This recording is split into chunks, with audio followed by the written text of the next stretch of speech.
Hey everyone, how are you? This video is getting up kind of late today, but I really wanted to get this up before the end of the day because yesterday I saw Flight at the Chicago International Film Festival and I wanted to make a video about it in conclusion of my Robert Zemeckis series. For those of you who don't know, I've been going through his entire filmography, rewatching all of his films and doing videos on them. And the playlist for this series is in the description below if you'd like to see the previous videos. If you've got any of your own opinions on any films that Robert Zemeckis has made, the big ones include Back to the Future, Who Framed Roger Rabbit, Forrest Gump, Castaway, things like that, Contact, those types of things. And plus he did the performance capture movies like The Polar Express. He is from Chicago, so he was in Chicago to close out the festival, basically. It was the last big movie to show. And the president, I believe, of the film festival was there to introduce him and ask him a couple of questions. And then open the Q&A up to members of the audience, and I was lucky enough to get to ask him something. I'll get to that a little later. You've probably already seen a trailer or a snippet for Flight, which comes out just next week. It's a drama with Denzel Washington playing an airline pilot who has a mechanical failure on his plane and manages to land without destroying everything and killing everyone. A few people die, including some of the flight staff and 4 passengers. But for the most part, his actions save quite a lot of lives, because otherwise they would have been dead, everyone on the plane. However, it comes out afterwards that when they took him to the hospital, they drew some blood, as they tend to do, and found out that he had alcohol and cocaine in his system.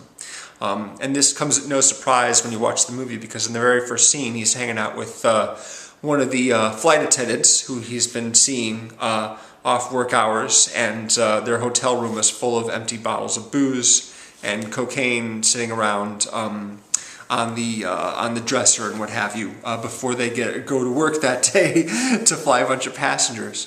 So clearly he's got a really big problem. The marketing really tends to downplay the addiction part of the storyline, when really that is more like the focus of the film.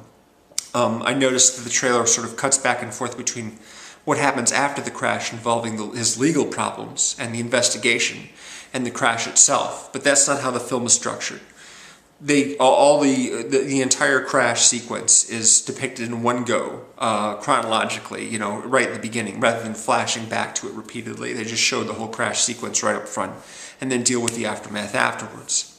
So it isn't, they talk about it a little bit in the marketing, but really don't describe the extent of it. It might be a turnoff, and it probably would be, because it's not a happy subject to deal with. John Goodman, you'll know, probably shows up as sort of a jovial guy who knows Denzel Washington, and when I saw him in this clip, I thought he was the motivating personal trainer, the rehabilitation guy to get him back on his feet and walking again and what have you, but he's not. John Goodman plays Denzel's dealer, and he provides him with lots more booze and lots more drugs whenever Denzel needs it. Denzel's character has a really big problem. While he's in the hospital recovering, he makes the acquaintance of a lady who's in there for heroin overdose. Fortunately, she didn't die from it, she lived from it. And the two of them meet in the hospital, then end up spending some time together after they leave.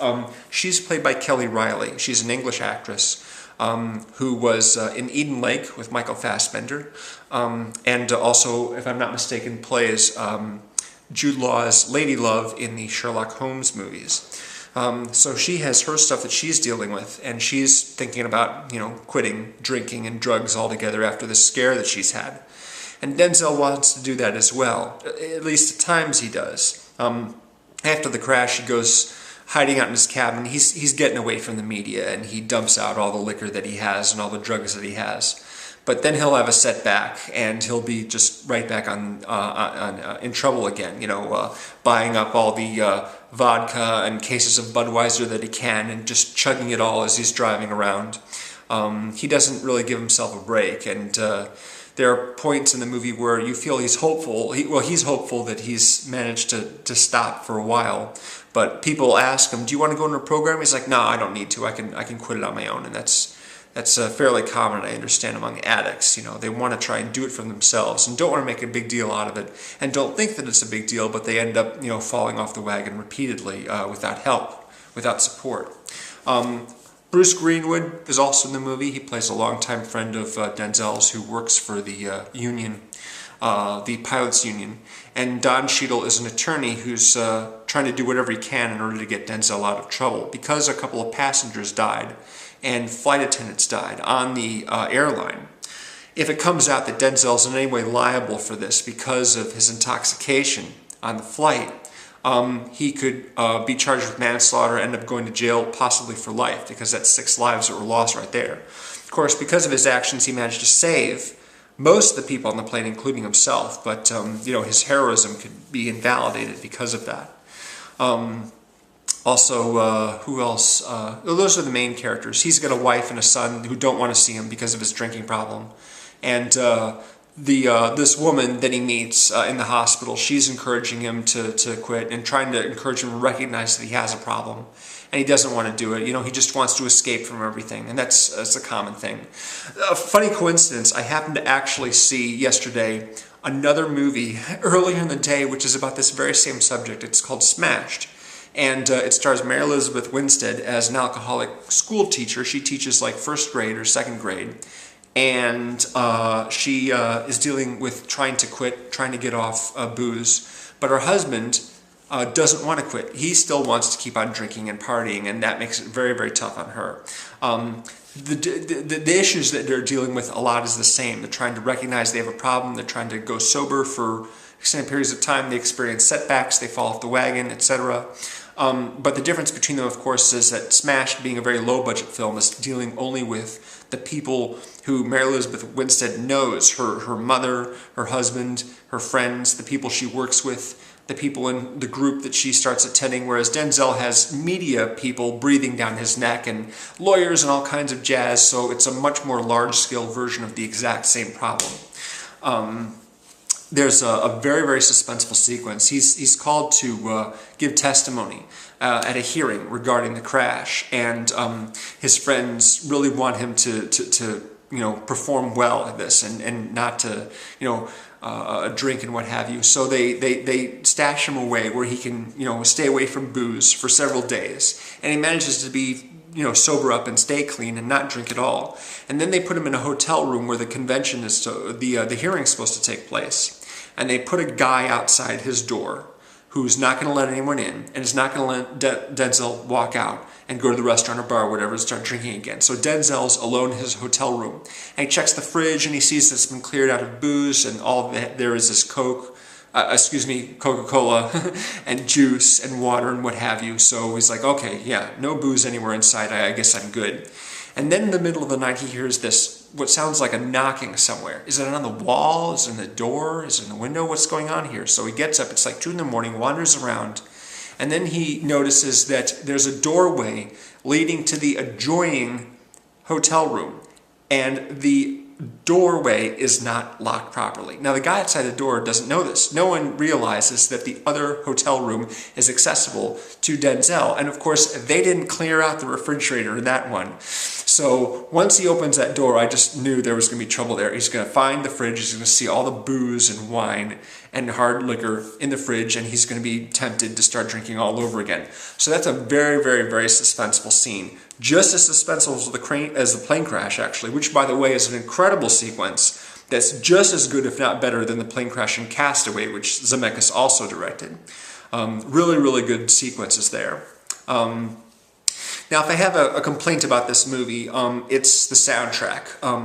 It's Forrest Gump all over again with this non-stop stream of pop hits. Not that it's constant, you know, there's quiet moments and there's the Alan Silvestri score. As usual, Alan Silvestri does the score for most of Zemeckis' films.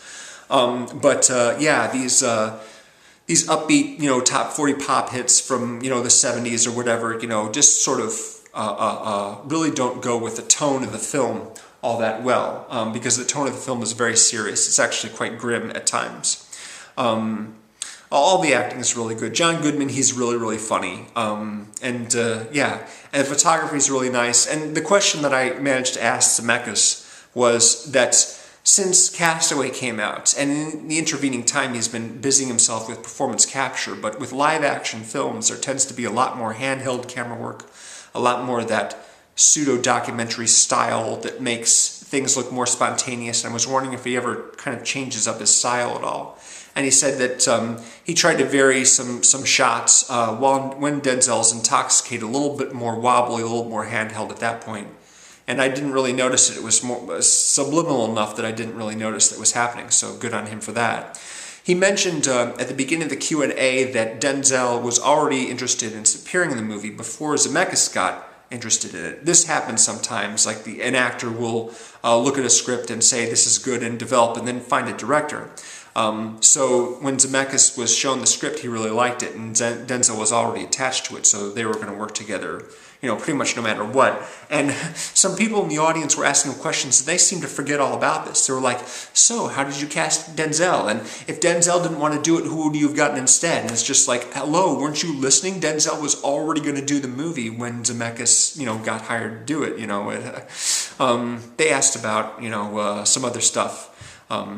Mostly just, oh, I love the soundtrack and what have you, oh, no, I thought Denzel was great. What was it like working with him? It's just like, what is he going to say? And then Denzel is amazing, because he is. Anyway, a decent film, really decent film, but yeah, very, very serious, and doesn't stand a chance against Wreck-It Ralph, I'll bet. Wreck-It Ralph's going to kill it at the box office. It's going to be a very, very popular movie. Oh, I should also, another interesting thing, this is the only other R-rated movie that Zemeckis has ever made. Used Cars was R-rated. Of course, it was a very light comedy, but it was pretty raunchy as well.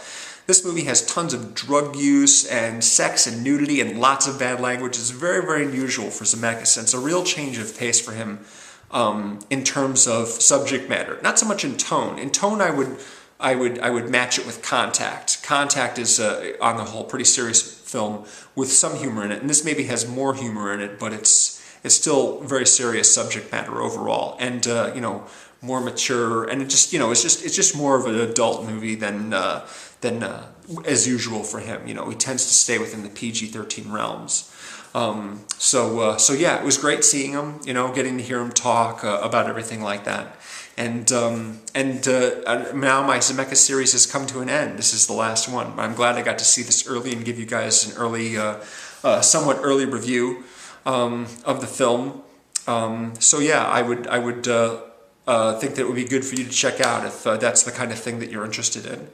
Doing the director's series has actually really helped me, because with these last two, I haven't been waiting around for weeks for the movies that I wanted to see to come out. I've been busying myself seeing all the other movies. It's like every couple of days I've got to see a movie and do a video, so that's kept me occupied rather than just waiting and waiting and waiting for the movie that I really want to see to come out. The next one I'll be doing, of course, is on Django Unchained with Quentin Tarantino. That comes out in December, late December, the day, Christmas Day actually, so I'll be reviewing it like 2 days after Christmas. But in the meantime, I'll be doing a series on David Lynch, who doesn't have a film coming out, but I'm doing it just basically because I want to do him. I just want to look at all his films again. I don't know how that's going to work out, we'll see. Before I say goodnight, I wanted to mention one more thing about Forrest Gump. Forrest Gump was the only movie aside from Polar Express that I didn't rewatch for this series, and that is because I know it very, very well. I've seen it a bunch of times.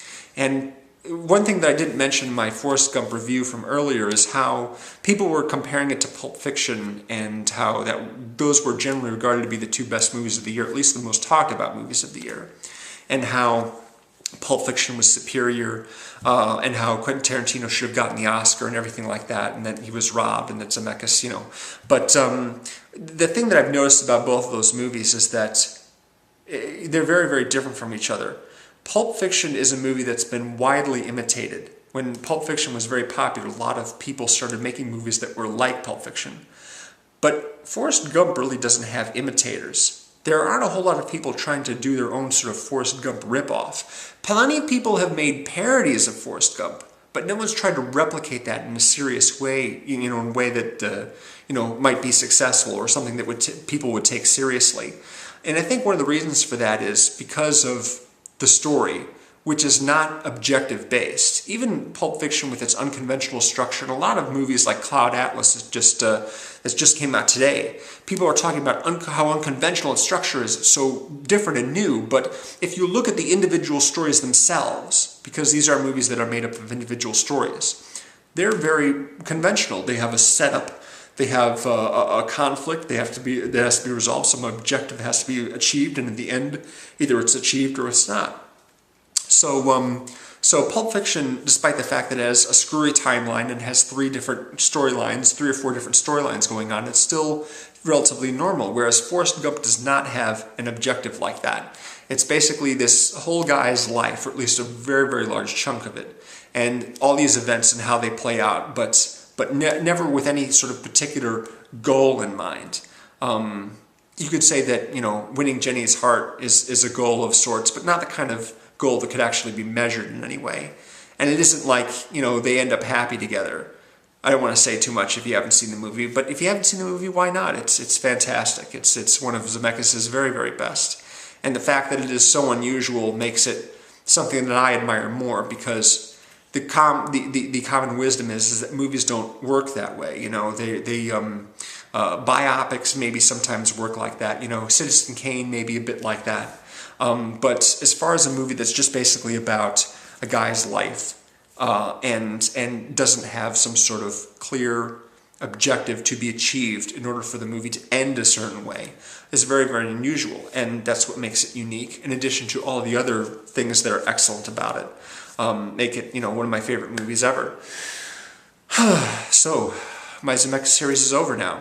Thanks very much. And again, if you've got any thoughts on any of the films that I've talked about, any films that he's done, make a video response attached to one of the videos I've done. I'll include you in the playlist. I know a couple of guys have done it already, and I encourage anyone to do more. It doesn't have to be in any particular time limit at all. It can be a year from now if you want. Thanks for watching again, guys. Appreciate it. And I'll see you on the next one. David Lynch.